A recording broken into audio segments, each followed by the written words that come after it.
So, let's consider motion if we have magnetic field.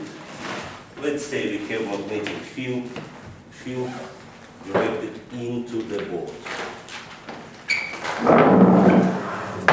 So we have magnetic field into the board. And we have a metal rod with the length L, moving with a speed V, with a constant speed through the magnetic field. What will happen?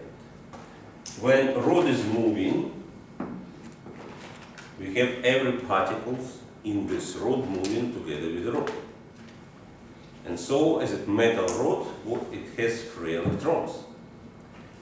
So, we will have electrons moving in the magnetic field into this direction. So, what the direction of the current? That way, opposite way. And so, as we have a charge moving in the magnetic field, the force will be applied to those charges.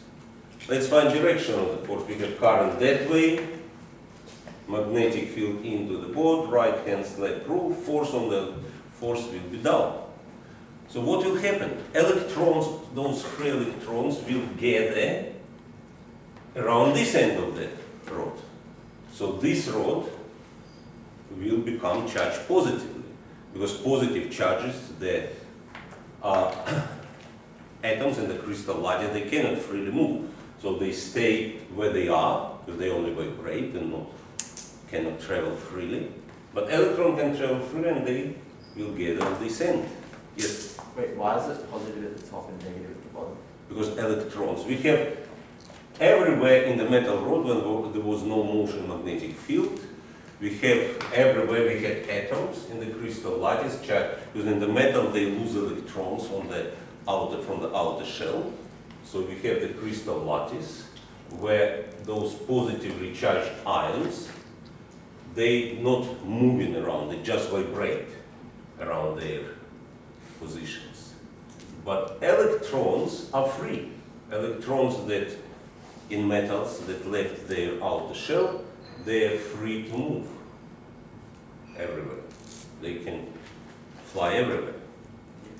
And in the magnetic field, there will be force on the positive charge and there will be force as well. But they cannot move freely in the solid. So they will still stay there. Electrons, they're free to move. The free electrons, not all. Electrons from the inner shells, not moving. But the free electrons that were from the outer shell, they will be free to move, and they, because of the force in the magnetic field, they will move this. So there's still protons at the bottom of this? Yeah, so we did not add any charge. We just redistributed the free electrons gathered at this end. That's left this area, not enough electrons, and it's overall positive charge. So what we have EMF induced across this rod. Let's calculate what it will be equal. And let's see that rod moved here. So when it's moving, it covered the area, this area A, while it was moving. What the formula for the magnitude of EMF? Faraday's law. Rate of change of flux. Rate of change of flux. Now, what will be the flux? Flux is magnetic field times area over time, but we have, what will be the area, this area equal to? What this area will be equal? It's a rectangle. This is L, length of the rod. What this will be equal? Motion with a constant velocity. Vt. So area will be equal LVT on T. T cancels out, and we get formula BLV. So the EMF that will be induced in the metal conductor, metal rod moving through the magnetic field, formula is B and V.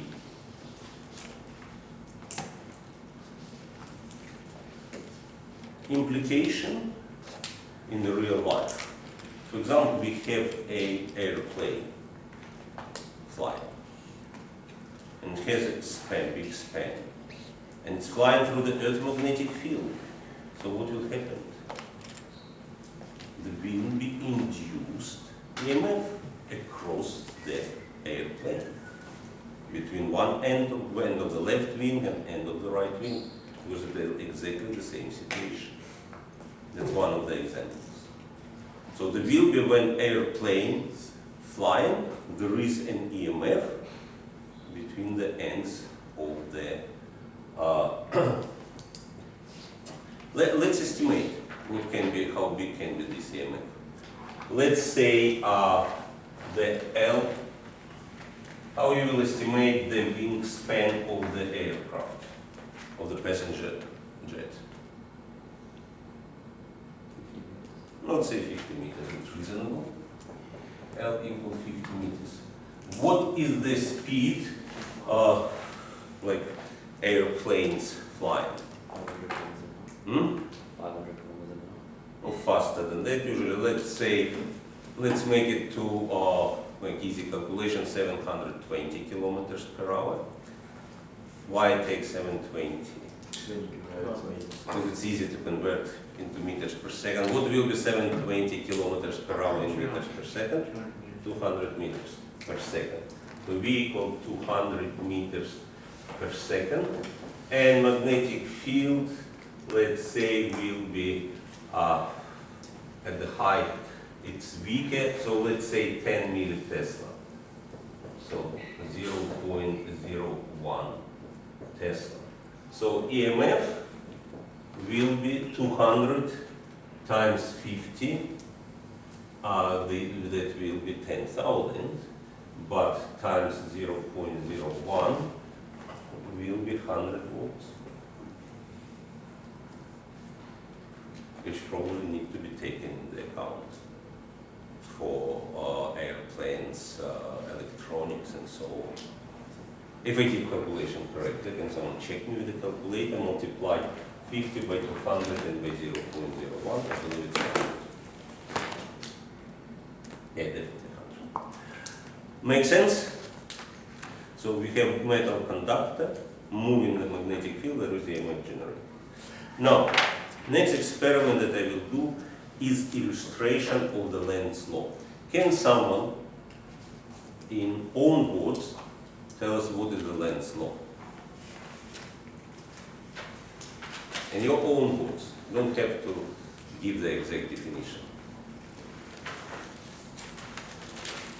I can see not much work was done through the holidays. Yes? Isn't it like when you got a magnet going into a road, there's like an induced magnetic field acting against it, like opposing the change in flux? Mm-hmm. The right idea, not only in this case. So when we have, what induces EMF? Why we have EMF induced? In this case or in the coil, what should happen? Change in flux. Change in flux. So when we have change in flux, we will have induced current, and which will induce magnetic field. And this magnetic field always opposes change that creates it. So induced magnetic field always directed to oppose changes. So if flux is increasing, the induced magnetic field will be in the opposite direction to original field, trying to decrease it. If it's decreasing, other way, it will be in the same direction, trying to increase it. Yes? Why does it oppose it? Why does it oppose it? That's a good question. Probably I don't know the answer to it. This is the fact that we have discovered that induced magnetic field always act against changes. I will say pretty much it's probably, who doing chemistry, have you learned about Le Chatelier's principle? They're the same thing. In the nature, the thing is, very similar idea, opposing change. The processes happens in the nature, they don't like change. They're trying to oppose any change. So it's like a general thing. No, not just for this one, and having a chemistry, it's exactly the same idea, opposing the change. So let's consider the next experiment. So I have this metal aluminum rod, which is empty. You can have a look, make sure that it's empty inside. So I know it will be seen on the camera that it's empty. And it's non-magnetic, as you can see, magnet, aluminum non-magnetic. And if I drop, for example, I drop some, Rafa wanted to be in the video? You say it? Sure. Sure, come here.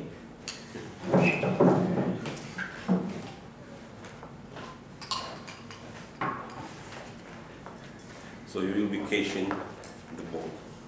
Going for my hand a little. Yes. No, not like this, a little bit more. So, and stay so people can see. Keep your hand underneath. So a little bit lower, lower. Yep. I'm dropping. They're trying I'm to catch it, dropping Ralph. just They're there, trying to catch it. like glass The ball. ball. You see, it Well, it went pretty quickly. Now I will drop magnet 3. I meant to catch it, yeah. Yes. Now I'm dropping magnet. And you see, it takes much more time. Why is that? Why? They both have the same gravity acting, like they should be falling with the same acceleration, but we have that this glass ball quickly went through the pipe, and magnet was sort of stuck in it, was falling slowly. Why is that? Lenz's law. Because of the Lenz's law. When it's falling through the pipe, there is change in magnetic flux. And change in magnetic flux produces EMF and current here. What should be direction of this current? Opposing the change. What is the change? Magnet falling down. How it can oppose it? Slowing it down. So we have, if I drop it, north pole down. North pole down. So you have magnetic field down and increasing. What should be the direction of the induced magnetic field? Up. So we will have north pole against north pole, and it's pushing the magnet, dropping magnet up. Yes? So would they be equal in the magnitude? No, the thing is, don't forget that actually we have gravity acting on this, and overall force will be down, but it's less than just gravity. We have magnetic force. Make sense?